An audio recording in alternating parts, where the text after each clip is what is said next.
Chers amis, chers paroissiens de Nogent, bonjour.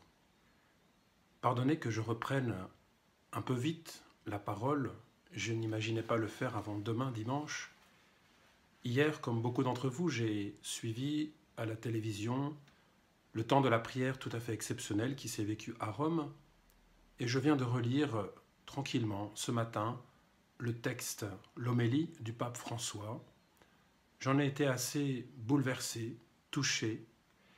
Une fois encore, nous voyons combien il est important de recevoir des images, des photos, presque des clichés, mais combien il est important aussi d'écouter ce qui nous est dit, de le lire et de le relire. Aussi, je vous propose de réécouter ce texte. Simplement, je le lis avec quelques images abstraites pour mieux accueillir la substance de ce qui nous est proposé. Oui, vraiment, nous sommes en train de vivre un événement très particulier. Écoutons ce que le Seigneur nous dit, à nous-mêmes, personnellement, à nos familles, à nos manières de vivre, de nous engager, à nos engagements professionnels, certainement aussi à notre communauté, à cette paroisse de Nogent, dans notre manière de vivre. Le Seigneur passe, il est là avec nous, dans le bateau. Chers amis, écoutons, lisons, relisons ce que le successeur de Pierre, là même où Pierre a donné sa vie pour Jésus et pour ses frères, là même où le successeur de Pierre a parlé hier, vendredi 27 mars 2020. De l'Évangile de Jésus-Christ selon saint Marc, au chapitre 4, versets 35 à 41, dans la traduction œcuménique de la Bible. Ce jour-là, le soir venu, Jésus leur dit « Passons sur l'autre rive ». Quittant la foule, ils emmènent Jésus dans la barque où il se trouvait, et il y avait d'autres barques avec lui. Survient un grand tourbillon de vent. Les vagues se jetaient sur la barque au point que déjà la barque se remplissait.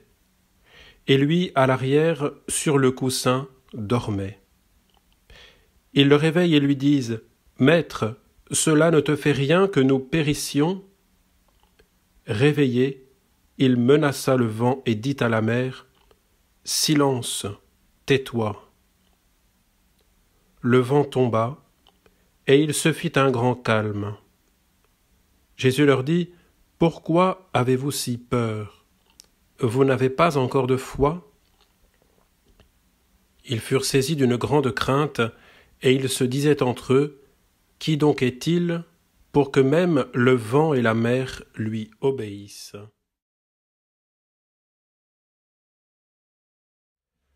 Le soir venu. Ainsi commence l'évangile que nous avons écouté.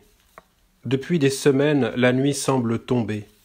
D'épaisses ténèbres couvrent nos places, nos routes et nos villes. Elles se sont emparées de nos vies en remplaçant tout d'un silence assourdissant et d'un vide désolant qui paralyse tout sur son passage. Cela se sent dans l'air, cela se ressent dans les gestes, les regards le disent. Nous nous retrouvons apeurés et perdus. Comme les disciples de l'Évangile, nous avons été pris au dépourvu par une tempête inattendue et furieuse. Nous nous rendons compte que nous nous trouvons dans la même barque, tous fragiles et désorientés, mais en même temps tous importants et nécessaires, tous appelés à ramer ensemble, tous ayant besoin de nous réconforter mutuellement. Dans cette barque, nous nous trouvons tous. Comme ces disciples qui parlent d'une seule voix et dans l'angoisse disent « Nous sommes perdus », nous aussi, nous nous apercevons que nous ne pouvons pas aller de l'avant, chacun tout seul, mais seulement ensemble. Il est facile de nous retrouver dans ce récit. Ce qui est difficile, c'est de comprendre le comportement de Jésus. Alors que les disciples sont naturellement inquiets et désespérés, il est à l'arrière, à l'endroit de la barque qui coulera en premier. Que fait-il ? Malgré tout le bruit, il dort, serein, confiant dans le Père. C'est la seule fois où dans l'Évangile nous voyons Jésus dormir. Puis, quand il est réveillé, après avoir calmé le vent et les eaux, il s'adresse aux disciples sur un ton de reproche. « Pourquoi êtes-vous si craintifs ? N'avez-vous pas encore la foi ?» Cherchons à comprendre. En quoi consiste le manque de foi de la part des disciples, qui s'opposent à la confiance de Jésus ? Ils n'avaient pas cessé de croire en lui. En effet, ils l'invoquent. Mais voyons comment ils l'invoquent. « Maître, nous sommes perdus. Cela ne te fait rien ? » Cela ne te fait rien. Ils pensent que Jésus se désintéresse d'eux, qu'il ne se soucie pas d'eux. Entre nous, dans nos familles, l'une des choses qui fait le plus mal, c'est quand nous nous entendons dire « Tu ne te soucies pas de moi ?» C'est une phrase qui blesse et déclenche des tempêtes dans le cœur. Cela aura aussi touché Jésus, car lui plus que personne tient à nous. En effet, une fois invoqué, il sauve ses disciples découragés. La tempête démasque notre vulnérabilité et révèle ces sécurités fausses et superflues avec lesquelles nous avons construit nos agendas, nos projets, nos habitudes et priorités. Elle nous démontre comment nous avons laissé endormis et abandonnés ce qui alimente, soutient et donne force à notre vie ainsi qu'à notre communauté. La tempête révèle toutes les intentions d'emballer et d'oublier ce qui a nourri l'âme de nos peuples, toutes ces tentatives d'anesthésier avec des habitudes apparemment salvatrices, incapables de faire appel à nos racines et d'évoquer la mémoire de nos anciens en nous privant ainsi de l'immunité nécessaire pour affronter l'adversité. À la faveur de la tempête est tombé le maquillage des stéréotypes avec lequel nous cachions nos égos, toujours préoccupés de leur image. Et reste manifeste encore une fois cette appartenance commune, bénie, à laquelle nous ne pouvons pas nous soustraire, le fait d'être frères. Pourquoi êtes-vous si craintifs ? N'avez-vous pas encore la foi ? Seigneur, ce soir, ta parole nous touche et nous concerne tous. Dans notre monde, que tu aimes plus que nous sommes allés de l'avant, à toute vitesse, en nous sentant forts et capables dans tous les domaines. Avides de gains, nous nous sommes laissés absorber par les choses et étourdir par la hâte. Nous ne sommes pas arrêtés face à tes rappels. Nous ne nous sommes pas réveillés face à des guerres et à des injustices planétaires. Nous n'avons pas écouté le cri des pauvres et de notre planète gravement malade. Nous avons continué notre route imperturbable en pensant rester toujours sains dans un monde malade. Maintenant, alors que nous sommes dans une mer agitée, nous t'implorons, réveille-toi, Seigneur. Pourquoi êtes-vous si craintifs ? N'avez-vous pas encore la foi ? Seigneur, tu nous adresses un appel à la foi qui ne consiste pas tant à croire que tu existes, mais à aller vers toi et à se fier à toi. Durant ce carême, ton appel urgent résonne. Convertissez-vous, dit le prophète Joël. Revenez à moi de tout votre cœur. Tu nous invites à saisir ce temps d'épreuve comme un temps de choix. Ce n'est pas le temps de ton jugement, mais celui de notre jugement. Le temps de choisir ce qui importe et ce qui passe, de séparer ce qui est nécessaire de ce qui ne l'est pas. C'est le temps de réorienter la route de la vie vers toi, Seigneur, et vers les autres. Et nous pouvons voir de nombreux compagnons de voyage exemplaires qui, dans cette peur, ont réagi en donnant leur vie. C'est la force agissante de l'esprit, déversée et transformée en courageux et généreux dévouement.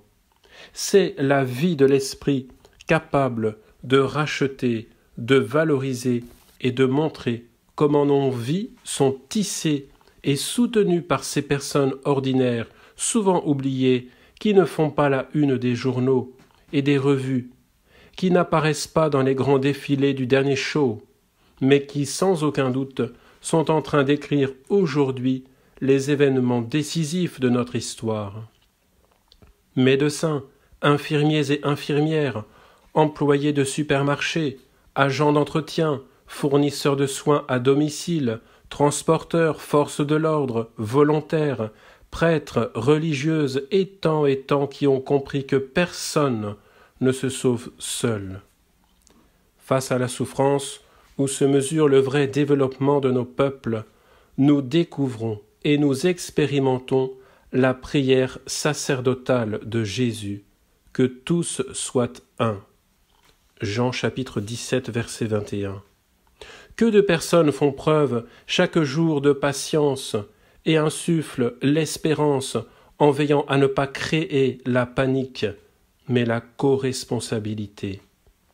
Que de pères, de mères, de grands-pères et de grands-mères, que d'enseignants montrent à nos enfants, par des gestes simples et quotidiens, comment affronter et traverser une crise en réadaptant les habitudes, en levant les regards et en stimulant la prière. Que de personnes prient, offrent et intercèdent pour le bien de tous. La prière et le service discret, ce sont nos armes gagnantes. Pourquoi avez-vous peur ? N'avez-vous pas encore la foi ? Le début de la foi, c'est de savoir qu'on a besoin de salut. Nous ne sommes pas autosuffisants. Seuls nous faisons naufrage. Nous avons besoin du Seigneur comme les anciens navigateurs des étoiles. Invitons Jésus dans les barques de nos vies. Confions-lui nos peurs pour qu'il puisse les vaincre. Comme les disciples, nous ferons l'expérience qu'avec lui, à bord, on ne fait pas naufrage. Car voici la force de Dieu, orienter vers le bien tout ce qui nous arrive, même les choses tristes. Il apporte la sérénité dans nos tempêtes, car avec lui la vie ne meurt jamais.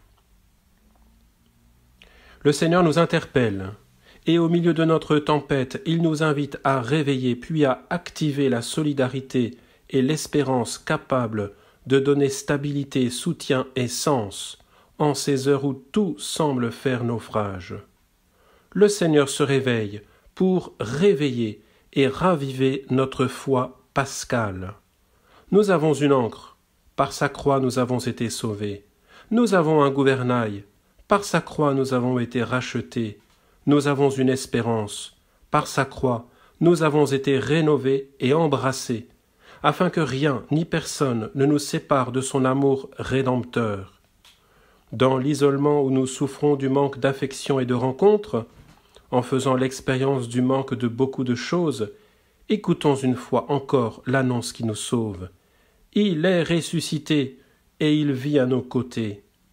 Le Seigneur nous exhorte, de sa croix, à retrouver la vie qui nous attend, à regarder vers ceux qui nous sollicitent, à renforcer, reconnaître et stimuler la grâce qui nous habite.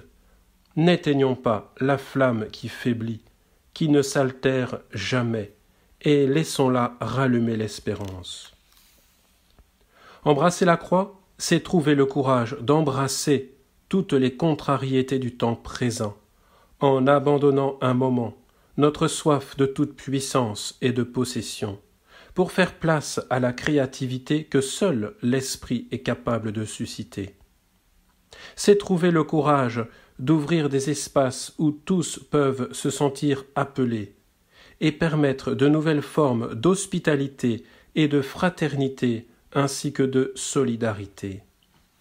Par sa croix, nous avons été sauvés pour accueillir l'espérance et permettre que ce soit elle qui renforce et soutienne toutes les mesures et toutes les pistes possibles qui puissent aider à nous préserver et à sauvegarder.